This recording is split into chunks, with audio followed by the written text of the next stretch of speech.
Hello, History 1 students. This is Mrs. Politsky, and I have notes for Chapter 15, Section 1, The Roots of Progressivism. And we're going to talk a little bit about what progressivism is. There are basically two factors that progressives basically believe that had caused the nation's social problems. And it all comes back to some of the things that were happening right after the Civil War, rapid industrialization and rapid urbanization. As a result of uh, businesses becoming much bigger and a lot of people moving into cities, a lot of problems were kind of happening. We saw um, a lot of individuals that were working extended hours, working in harsh working conditions, let alone the living conditions in a lot of cities were less than desirable. And it was the progressives who were bringing attention to these things. So in letter B, who were among the first to articulate the progressive ideas. And really, this comes back to journalists that were kind of nicknamed muckrakers. And this goes back really to a work, a publication, a book called Pilgrim's Progress, where one of the characters happened to be kind of a muckraker. If you look below here, there's a kind of a excerpt from a speech that Theodore Roosevelt gave around 1906, and he talked about basically, the idea that somebody was going to kind of at least clean up or stir up the filth that's on the ground, scraped up by the muckrake.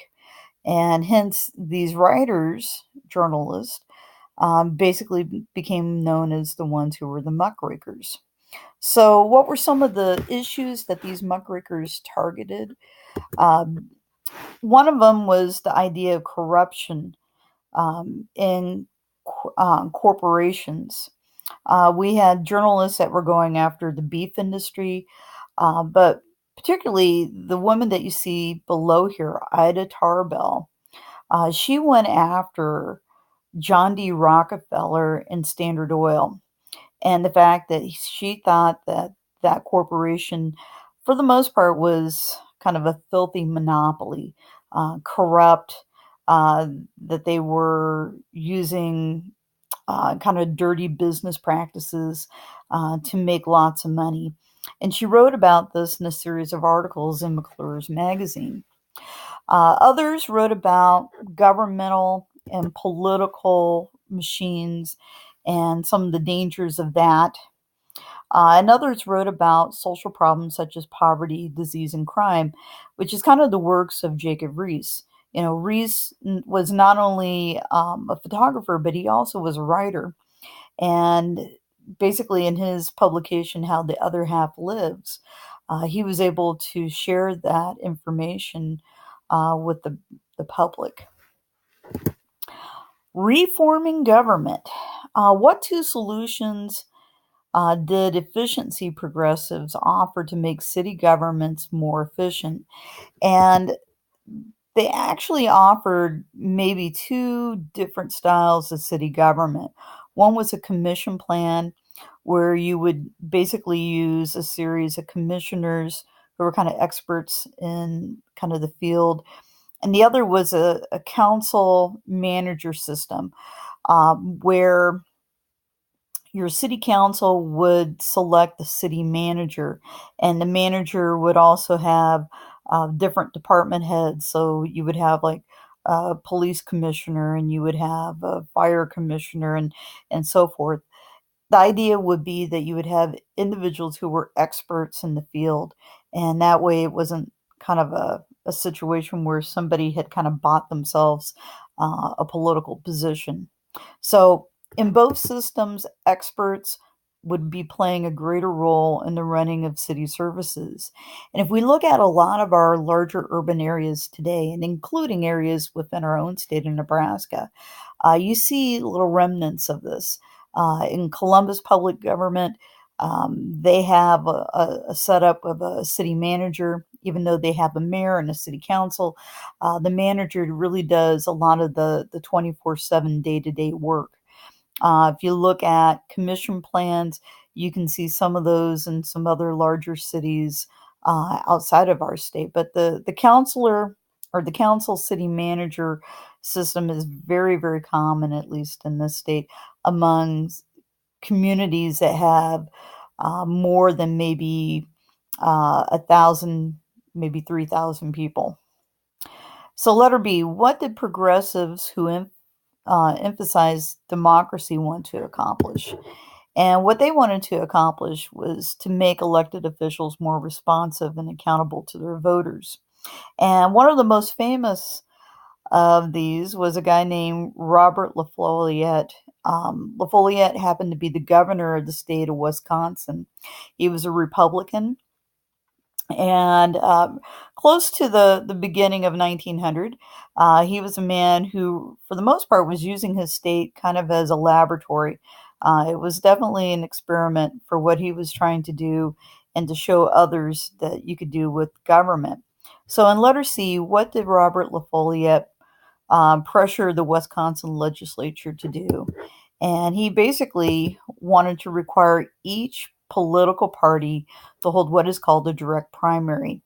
And what would happen in this direct primary is that all the candidates of that political party would be on that ballot for the voters to choose from, meaning that they would go through and they would weed out the candidates that they didn't want. And then eventually, in a general election, the voters would have all the candidates, both Democrat or Republican or any other political party to choose from. This is really the model that we see today when we talk about how we hold our elections, even in our state of Nebraska. LaFollette also did some other things, but this is probably one of the bigger pieces of his progressive agenda that he was able to not only accomplish in his home state, but also to share with a lot of other states around our nation. Uh, letter D, what reform did progressives target at the federal level? And at the federal level, there was a desire to have what we call the direct election of senators by all state voters. Our founding fathers, when they drafted the Constitution, they basically wanted to have state legislatures, so it would be like in Nebraska, the Nebraska unicameral, select the two senators that would go to Washington to represent the people. In other words, the ordinary citizen would not get a say on who their U.S. senators were. And if a political party dominated a state legislature, most likely they were going to pick someone who was of their same political party to represent their state in Washington, D.C. And it was possible that maybe somebody could be very corrupt and maybe use all sorts of underhanded tactics to manipulate who would be those two that would go to DC. So, what ends up happening is there is a push to add a constitutional amendment for the direct election of U.S. senators. And that's going to happen in the 17th Amendment, but it's going to take a little bit of time. We're going to have to get around to about 1912, 1913 before that's even going to be addressed. But today, that's what we have. We, the people, get to vote for our U.S. senators, but it's because of the efforts that are happening by a lot of these progressives that we make it work. The truth be it, if we go back a little bit and we talk about William Jennings Bryan and the Omaha platform, some of these are the same ideas that were in that Omaha platform, maybe a decade or so before LaFollette and some of his cronies are trying to get this to happen. Other things that our progressives wanted was something called the initiative, referendum, and the recall. And you don't need to write these down, but these are things that here in Nebraska we have. An initiative allows for a group of citizens to introduce a legislation and require the state legislatures to vote on it. So in Nebraska, if you wanted to add a law, what we could do is we could get a petition started, collect names, And eventually we can get this added to the ballot, and then we, the people, would vote on it. Okay. A referendum allows citizens to refer laws um, passed by the legislature to the ballot so that we, the voters, can either approve of it or repeal it.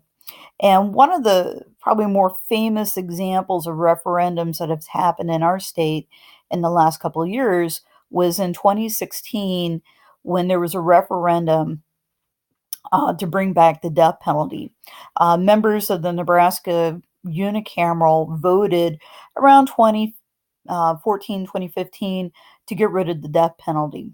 And that had some voters kind of upset. And so they started a petition to repeal that and eventually to reinstate the death penalty. And if you can see the pie chart here, um, almost 61% of the voters in Nebraska voted to repeal what the unicameral had done and to bring back the death penalty. The last one being a recall. This allows voters to demand a special election to remove elected officials from office before the end of their term. We have this in Nebraska.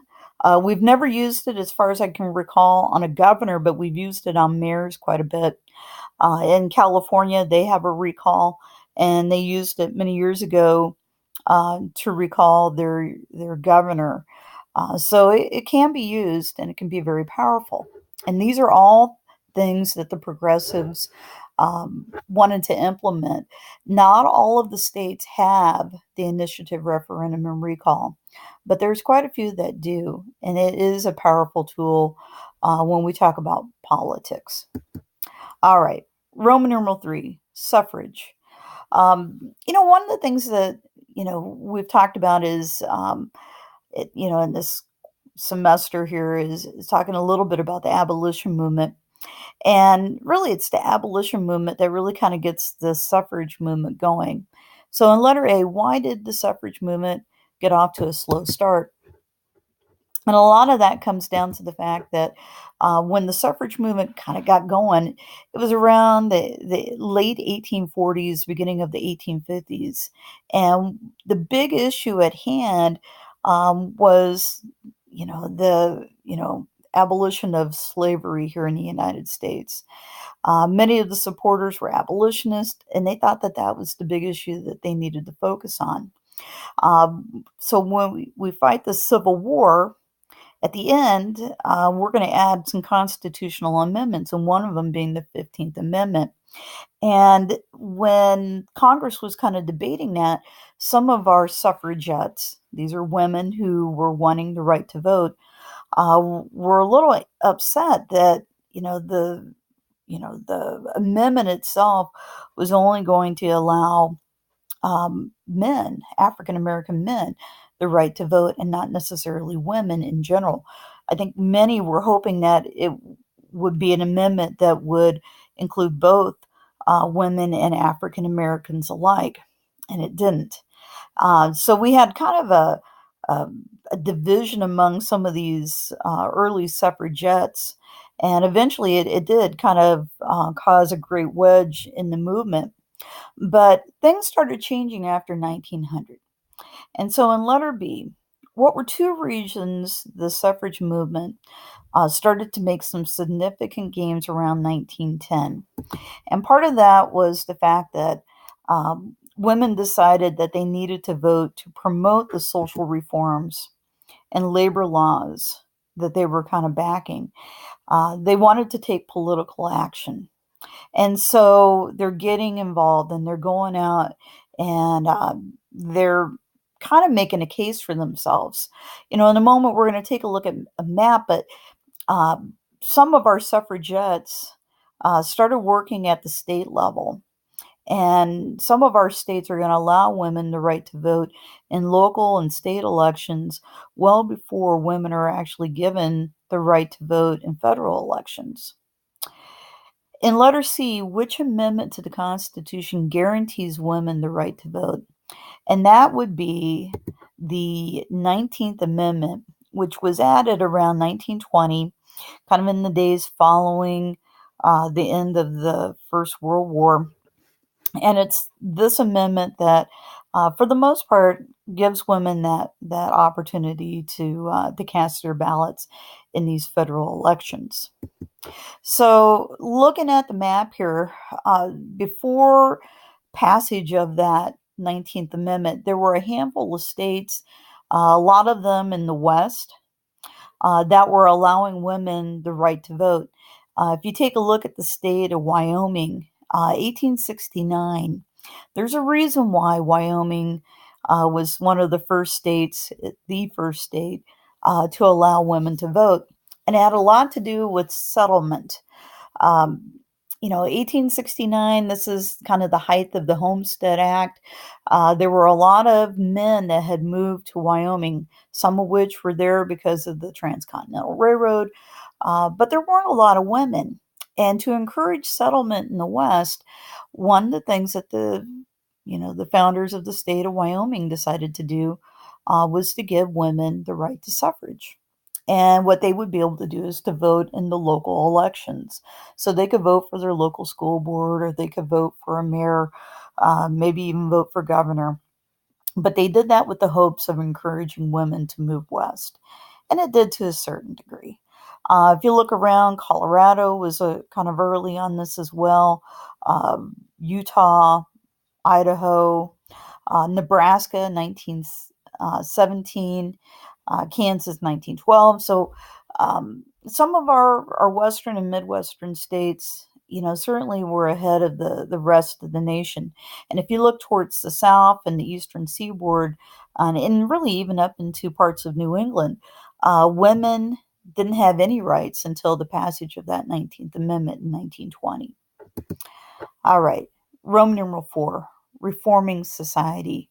What new laws came into effect because of the writings, such as the bitter cry of children? And this would be the whole idea of a child labor law and compulsory educational laws. Um, Children, for the most part, were, up until this time, were not exactly required to be in school by law. And as a way to kind of encourage kids to be in school and to kind of open up the workplace for a lot of adults, um, we start seeing the passage of child labor laws that basically say that children under a certain age, today it's primarily the age of 14, cannot be in the workplace, with the exception of agricultural work. A child may be able to work on the farm and not necessarily be breaking any laws. Um, Compulsory education, meaning that children from age 6 to age 16 by law had to be in school for a certain number of hours every day. And as a result of that, we're going to start seeing a building boom when we talk about the building of schoolhouses, school buildings, like secondary schools, junior high schools, all that's going to come about. And in roughly about 1920, we're also going to see the advent of what we call the teenager. Before this period of time, if a young person could contribute to their family's income, they would go to work as soon as they possibly could. And there was no adolescence. But taking young people out of the workplace and putting them into a school setting, we create this kind of new age for our young people. And we get into talking about what a teenager is or what an adolescent is. So we can thank these laws for that. And letter B, how did progressives change the working conditions of adult workers and the general public? And some of this is because we start talking about workers' compensation laws for individuals who happen to get hurt on the job. That their injuries would somewhat be covered by their employer. And so part of that is to make sure that we're taking care of those employees. The other are zoning laws. Zoning laws are restrictions about where you can build factories. And so there are certain, areas that are zoned for residential houses, meaning that it's for homes only for people. their families. Whereas other areas are built for, industrial parks and things like that, and you can't build a house there. So these zoning laws are very important. If you look around pretty much any community, it could be small like Humphrey, it could be big like Omaha.